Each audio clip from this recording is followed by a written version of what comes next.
Hello दोस्तों, dictation start होगी 3 second बाद।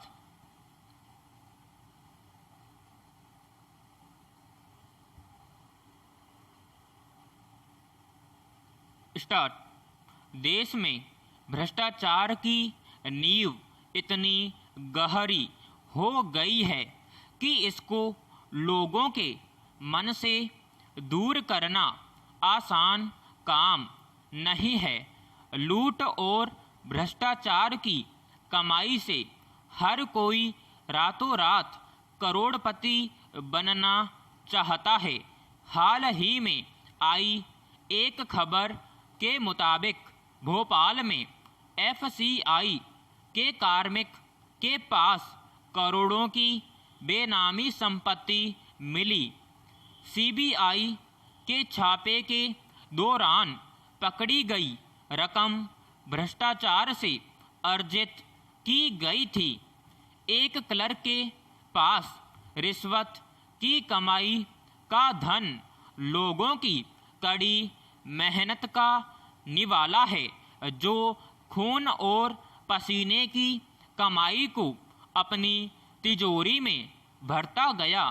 देश को लूटने वाले पग पग पर मिल जाते हैं, लेकिन देश के लिए सोचने वाले विरले ही होते हैं। पैराग्राफ। हर वर्ग में भ्रष्टाचारी मिल ही जाता है और यही देश की तरक्की में सबसे बड़ा रोड़ा है। ये वे लोग हैं जो देश और सरकार को अलग अलग समझते हैं। पूरी व्यवस्था बिगड़ी हुई है। लंबे समय की गुलामी ने लोगों को ईमानदारी से भी दूर कर दिया।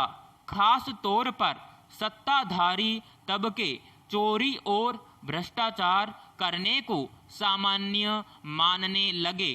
एक बाबा के पास अकूत संपत्ति मिली, जो उसने गरीबों को झांसे में लेकर उनकी भावना से खेलकर इकट्ठा की होगी।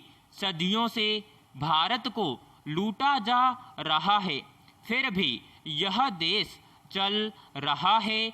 देश से करोड़ों रुपए लूटकर विदेश भागने वालों की फेहरिस्त लंबी होती जा रही है। जहां लोगों को नैतिक शिक्षा नहीं मिलती है, वहां लोग दूसरों का माल अपना समझते रहेंगे। इंटरनेट और आधुनिक तकनीकी के बावजूद लोगों से लूट करना अफसोस की बात है। आज विशाल भारत किसी का मोहताज नहीं है, लेकिन लूटने वालों की वजह से देश का विकास अटका हुआ है। देश आत्मनिर्भर तभी बनेगा जब लोगों में ईमानदारी की भावना जागृत होगी। पैराग्राफ। यह सही है कि कोरोना महामारी की वजह से हम सभी लोगों को सावधान और सुरक्षित रहने का नया फार्मूला प्राप्त हुआ है, लेकिन कोविड-19 की दूसरी लहर ने देश की स्वास्थ्य व्यवस्था और बाकी सुविधाओं की हकीकत बता दी है। हम देश के अस्पतालों में अब कोविड-19 के चिकित्सा ज़्यादा और बाकी बीमारियों का इलाज कम होते देख रहे हैं। प्राप्त खबर के अनुसार कई लोग कोविड-19 के वजह से नहीं, बल्कि दूसरी बीमारियों के कारण अपनी जान गंवा बैठे, जिन्हें समय पर इलाज नहीं मिल सका। कुछ ऐसे भी लोग हैं जिनका मानना है कि अस्पतालों में जाने से बेहतर घर में ही मौत हो जाए। आखिर कौन समझाएगा लोगों को कि अपनी सुरक्षा अपने हाथों में ही है।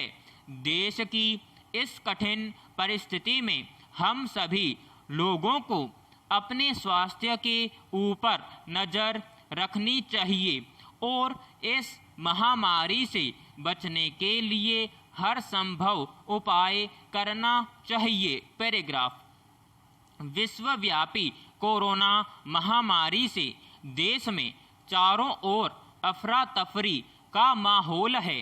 सगे संबंधी भी अगर बीमारी या किसी अन्य मुश्किल में पड़ जाते हैं तब भी लोग पूर्णबंदी के कारण इधर से उधर नहीं जा पा रहे हैं।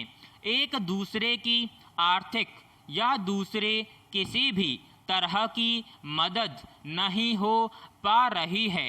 मजदूर अपने घरों में कैद हैं, उनके लिए काम धंधे का ठिकाना नहीं है कि कब शुरू होगा।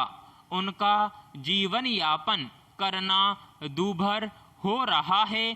खाने पीने तक पर आफत आ चुकी है। जनता बेचैन, हैरान और परेशान है। परिस्थितियां बार बार बदल रही हैं। ऐसे में मकान किराया, बच्चों की फीस, बिजली पानी का बिल कैसे जमा करें, यह एक बड़ी समस्या बन चुकी है। अब यह सरकार को सोचना है कि लोग बीमारी के साथ साथ भूख से मरने से कैसे बचें। पैराग्राफ।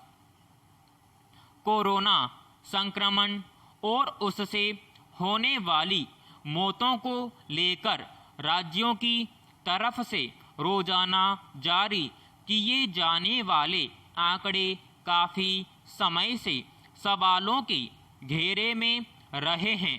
कुछ देशी और विदेशी समाचार माध्यमों ने अपने स्तर से कराए अध्ययनों के आधार पर बताया था कि राज्य सरकारों की तरफ से जारी किए गए मौत के आंकड़ों और वास्तविक संख्या में काफ़ी अंतर है। खासकर बिहार के आंकड़ों को लेकर शुरू से संदेह जताया जा रहा था, मगर वहां का स्वास्थ्य विभाग अपने पक्ष पर कायम था। इसे लेकर पटना उच्च न्यायालय ने सरकार को फटकार लगाते हुए जिलावार वास्तविक आंकड़े जुटाने का निर्देश दिया था। तब सरकार ने इसके लिए जिलों में समितियां गठित की थी।